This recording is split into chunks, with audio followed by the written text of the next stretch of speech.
Good morning, good evening, and good day. Thank you so much for watching Attack Power Gaming. Today we're going to our next How to Play division in our series with the first DFL. If you enjoy this content, please hit that like button, drop a comment down below, and subscribe to continue to help grow the channel. Let's dive right in.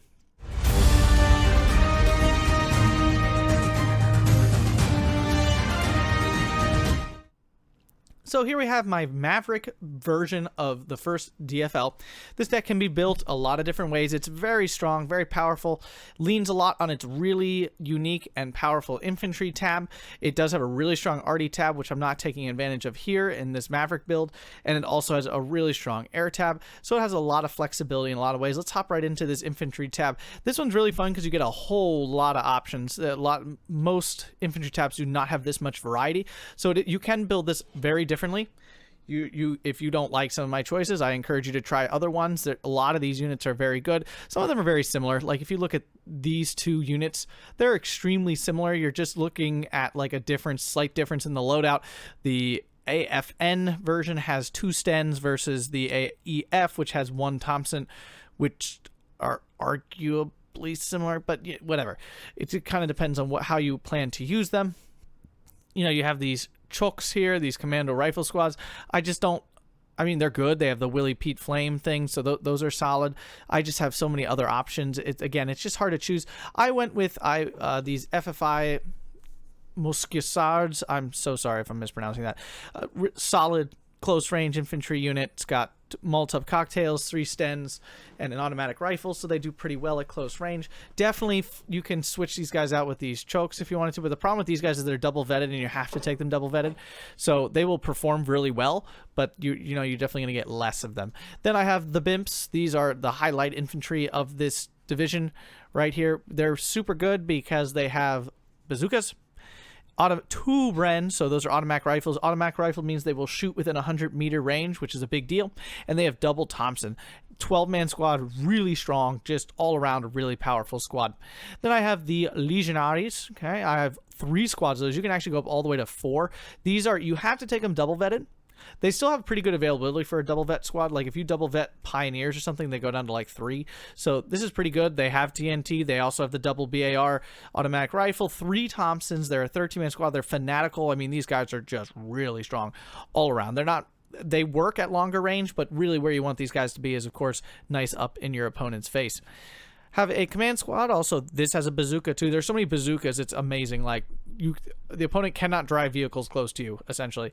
Then I have the Legion Sapori Pioneers, which are double flamethrower 10-man squads with 3 Thompsons. I mean, they're just really strong. Yeah, I mean, it would be nice if they had all automatic weapons because you're using this in deep forest, so all Thompsons would have been better, but this is still really strong. The double flamethrower is always a really strong unit.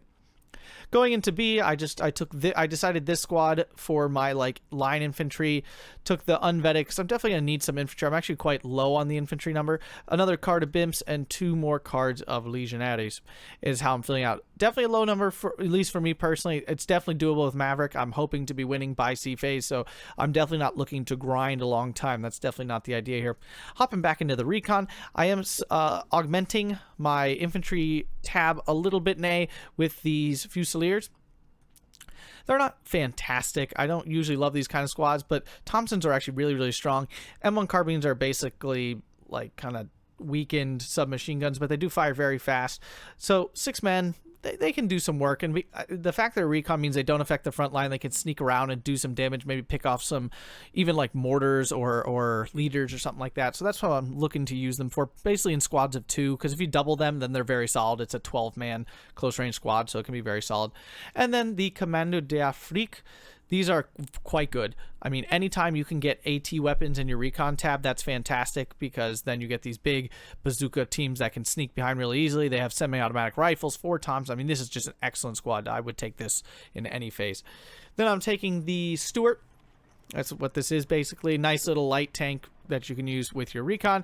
And then the M8, which is a very fast, if you haven't seen the Recon video, the armor car video, go check that out. Very fast, very solid, can kill stuff. It's a very good rush unit at the beginning of the game. Hopping into the tanks, you don't have many options. I just took what I could take. The Stuarts in the beginning here. the Char, which is literally a tank destroyer. It's this TD M101. It's literally this. It's the same exact tank, except it's in the tank tab. I'm not sure what made them get away with that, but I guess they just decided they need more armor and not anti-tank guns. And then Shermans. Shermans are great. Wish I had more, but that's all you get. Hopping over to support tab. This actually does have a very strong unit in this 105mm howitzer. It's a 2,000 range. It's got heat shells at 1,500 meter range. If it lands a hit, it kills them with that 10 damage. This is actually a really strong unit. Use it. Abuse it. It's very good. The other options aren't. I mean, they're just more machine guns. I took a machine gun here. You know, you do have this little assault gun, but truthfully, it only has 1,500 meter range, which is not what you're looking for out of these sort of things. So that's why I didn't take them. The rest of it is just supply trucks, and I did decide to take a commandant for getting that extra, getting all my guys up to 3 stars. Because other than legionaries, most of them are 1 star, so it'd be nice to have the 3. Although I could totally see swapping that out for, I mean, something else. Into our anti-tank tab, I have the 57mm cannon. So that's basically like your for these guys, the equivalent of light AT, which is, it's not light, it's quite solid. This is their light AT. But I said that was too light. I didn't really want something that light, and this is just strictly better, so why not just take this? It's quite high availability, I guess, is the argument, but it's only got 1,250 meter range. I could see myself using it, but it doesn't have HE cells, so that's unfortunate. And then 2 cards of their tank destroyers, which are essentially being used as tanks in this case. Not necessarily for, I mean, they'll kill tanks, of course, but you're going to be using these kind of more like tanks because you just don't have a lot. Anti-air, it's limited, but, I mean, it's good AA. It's Bofors 40 mils. They get the job done. So, I mean, this is fine. It's a little light. You could definitely unvet them and get plenty more if you wanted to, but I'm just going with the vet. 6 should be plenty for Maverick. Artillery tab is really strong. You get radio mortars, absolutely fantastic. Take them, they're fantastic. And then you get these 155mm artillery guns. They're really, really strong. I didn't have room for them in here, but if you're playing the balanced version of these, definitely, if you're going to take artillery, this is the stuff to take right here for big boom guns. And finally, the air tab, really, really strong. You get a whole plethora of different options. You get a lot of different fighters here. I decided to take the Spitfires in B. Spitfires are very, very strong. You could take the P-39s. I got the 37mm cannon here. I don't know. I just I like the little bit faster, the higher agility of the Spitfire. So they're going to like dodge bullets and stuff better. They both have bad resilience though, so that's unfortunate. But, you know, overall, they're both excellent weapons. The P-39 is probably stronger. I could take that, but I got the Spitfire here, so we'll give that a go. If I don't like it, we can certainly you can always switch over to the P-39. For A phase for a fighter, I'm actually have a Seafire Recon plane. Don't often use Recon planes, but this one's really strong because it's a fighter. I mean, it's just straight up, it's a fighter, like a fully fledged functioning fighter for 80 points. I'm not sure how this thing gets by. It's literally a Spitfire that's 30 points less, has 15 kilometers per hour less, and I don't understand how this unit gets by without getting nerfed. Super duper strong. Take it. P-47s are absurdly strong. They are very, very fast. They have medium resilience, and they drop big bombs. I mean, they are really, really good. These things are absolutely infuriating when you're playing against them, and they're so fun to use when you're using them.